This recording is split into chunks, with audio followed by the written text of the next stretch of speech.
El enfoque sistémico es la rama de la psicología que estudia los fenómenos de relación y comunicación en cualquier grupo que interaccione, entendido esto como un sistema. Pero, ¿qué es un sistema? Un sistema es un conjunto de elementos interrelacionados y que presentan un cierto carácter de totalidad más o menos organizado, una relación entre los elementos que lo componen, la relación entre ellos y la finalidad que comparten, así como el conjunto de objetos y relaciones entre los mismos y sus atributos. Estos pueden o no mantener relaciones con el medio entorno, por lo cual pueden existir los sistemas cerrados, los cuales mantienen su identidad mediante mecanismos de aislamiento, o sistemas abiertos, cuyas fronteras son permeables al medio que los rodea. Entonces, teniendo en cuenta qué son los sistemas, el enfoque sistémico parte del contexto, teniendo en cuenta los distintos ámbitos en los que se mueven las personas, pues cómo se relaciona cada individuo con su entorno determina su desarrollo y su crecimiento personal, por lo que la psicología sistémica puede aplicarse tanto a parejas, equipos de trabajo, familias, como también a personas individuales. Es un enfoque antidogmático, así que no hay verdades fijas. El origen de la teoría sistémica nace de una corriente basada en la teoría general de los sistemas propuesta por Bertrand Lafley. Esta comienza a desarrollarse en la segunda mitad del siglo XX, la cual se extiende por metodología filosófica que nace por una preocupación biológica, como movimiento general contra la tesis fundamental del positivismo. Y esto nos dice que el problema fundamental es la complejidad organizada. Bertrand Lafley destaca en su teoría el concepto de interacción, afirmando que un sistema implica una interdependencia entre las partes o las personas implicadas en este sistema.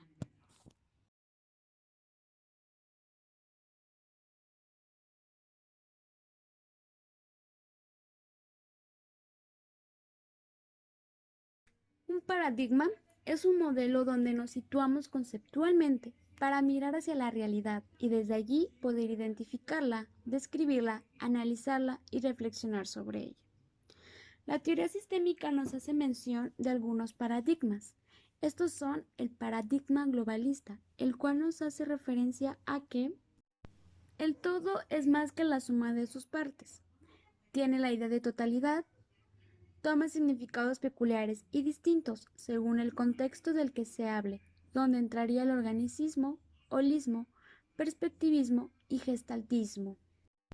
El paradigma reduccionista tiene un sentido epistemológico, el cual es reducir todos los niveles integrantes de la realidad a uno solo y por lo tanto de todas las ciencias a una. También tiene un sentido metodológico, el cual los elementos constructivos de un sistema son definibles a través de un cierto número de características estables. El paradigma de complejidad une los conceptos del paradigma reduccionista con los del paradigma globalista.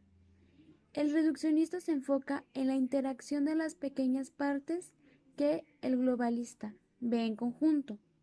Es antidogmático, así como no hay verdades fijas y lo complejo que es lo paradójico, lo incierto. El precepto de pertenencia apoya a un presupuesto de carácter general, donde la naturaleza es finita e incierta. Además, existe una relación entre sistema observador, observador-sistema. Y esta no es una reproducción de lo real, sino una traducción, es decir, es subjetividad. El precepto de evidencia nos dice que la verdad se compone de evidencias originarias simples y reductibles o de nociones relacionadas con ellas, y de adquisiciones seguras, ciertas y definitivas. También tenemos el precepto teleológico. La teleología es una rama de la metafísica que hace referencia al estudio de los fines o propósitos de algún objeto o algún ser, o bien literalmente a la doctrina filosófica de las causas finales.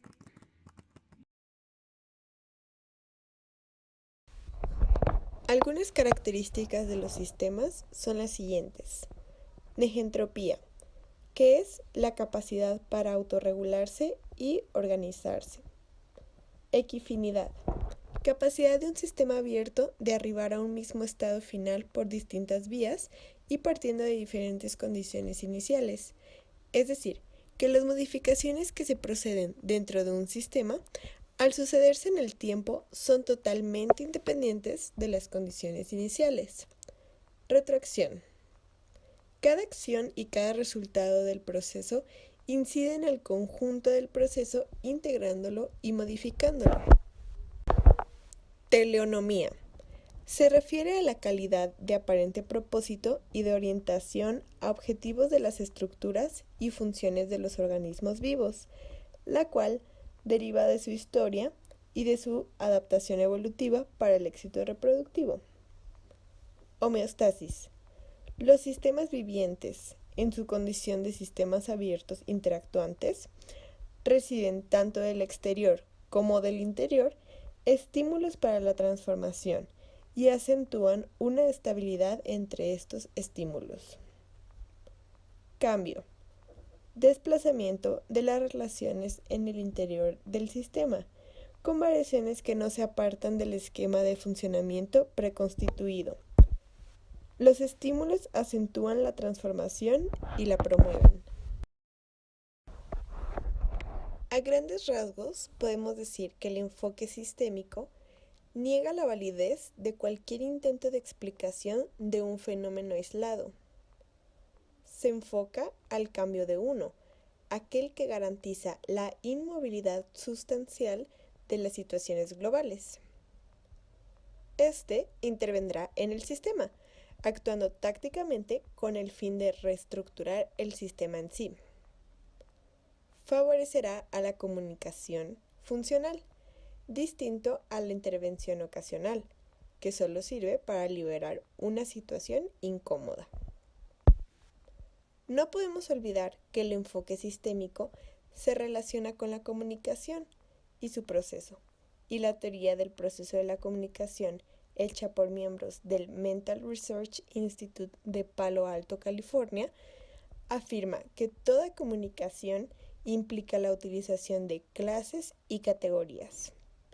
Su interés se centra en la aparición de síntomas de clasificación en la comunicación que generan una paradoja.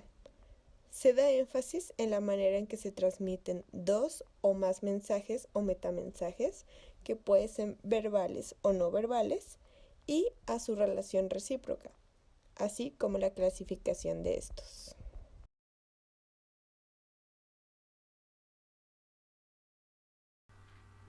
Ahora bien, la comunicación obedece ciertos principios, los cuales son el de totalidad. Implica que un sistema no es una simple suma de elementos, sino que posee características propias, diferentes de los elementos que lo componen. El comportamiento de cada una de las partes del sistema forma parte de un complicado juego de implicaciones mutuas, de acciones y retroacciones. El principio de regulación afirma que no puede existir comunicación que no obedezca a un cierto número mínimo de reglas, normas y convenciones. Todo esto son las que permiten el equilibrio del sistema. Para el estudio de la comunicación, los investigadores partieron de tres consideraciones básicas. 1. La esencia de la comunicación reside en los procesos de relación e interacción. 2. Todo comportamiento humano tiene un valor comunicativo. Y 3. Los trastornos psíquicos reflejan perturbaciones de la comunicación.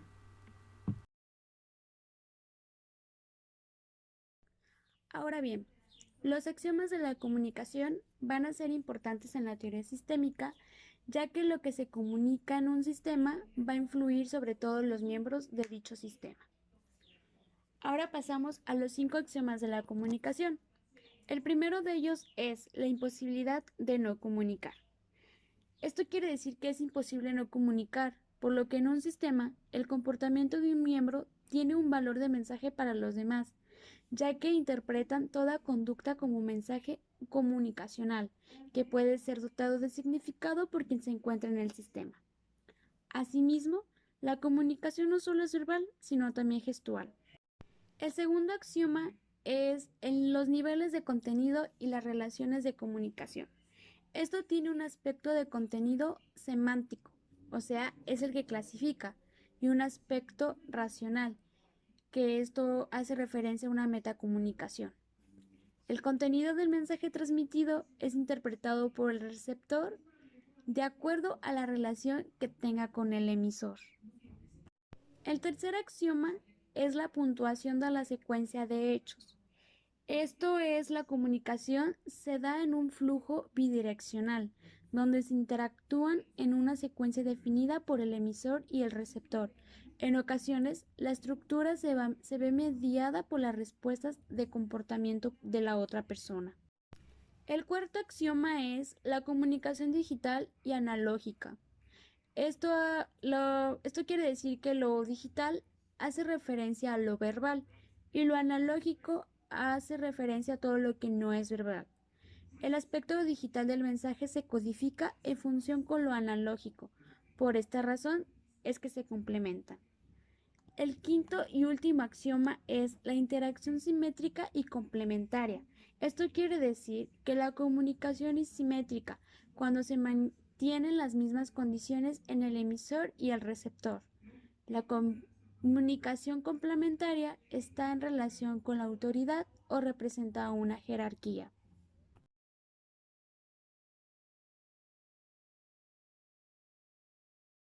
Como representantes tenemos a Ludwig von Bortenlevy. Este es el creador de la teoría general de sistemas. Sus primeras publicaciones fueron en el año de 1940. Su objetivo es diseñar una teoría general de la organización. También él fundó la Sociedad para la Investigación General de los Sistemas en 1954. Y otro de sus objetivos es enfrentar el problema de las organizaciones complejas. El siguiente representante es Milton Erickson. Él es el más importante representante de la hipnosis médica. El método de Erickson consistía en persuadir a pacientes y clientes de que la vida era el presente y era dirigida hacia el futuro. El método de la hipnosis que implementaba Erickson suponía un cambio en la atención, tanto espontánea como inducida.